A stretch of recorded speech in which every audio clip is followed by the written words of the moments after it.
حدیث کی دا رضی اگد حدیث تے رسول صلی اللہ علیہ وسلم وی کله چې د دیندار کس نه سا ویسته کیږي نو په ده پسې د مرګ ملایک راشي د مرګ فرشتې راشي دا سا ترې وباسي نو سا دنه ډېره په نرمۍ سره وباسي په عذابۍ یې پرې نه اگر که مؤمن باندې سخته کله ډېره هغه هغې کې هم خیر وي دې دپاره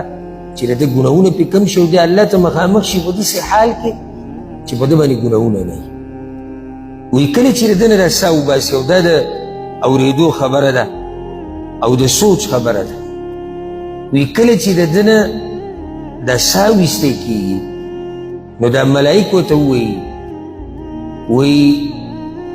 ابشر بروح و ریحان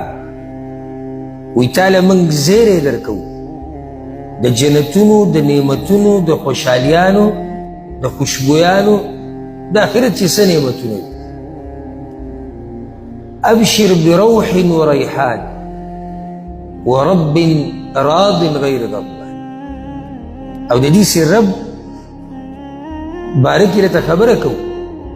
چې هغه تا نه راضي دی تا نه ناراضه نه دی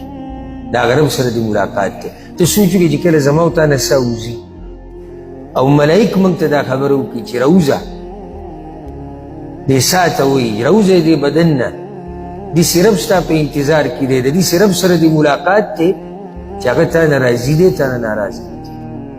د دې نه اخوا نور څه دي د دې نه اخوا بل اوچت نعمت څه دی ها او کله چې وایي د بېدینه نه سا وباسي او کله چې د یو جهنمي نه سا وباسي نو د ده دا سا په دې بدن کې پټېږي تښتي یو ځي ته بل ځي ته یو ځي ته بل ځي ته دوی ته په زور دا سا راکاږي کله چې دې دا سا راکاږي نو روزه د الله عذابونو ته د الله د طرف نه سزاګانو ته او د دې رب طرف ته چې هغه تا ته په غضب کې دی د دې رب سره د ملاقات ته چې هغه تا ته په غضب کې دی هغه تا نه ناراضه دی اوس ستا مرضي ده چې ته کومه یوه غواړې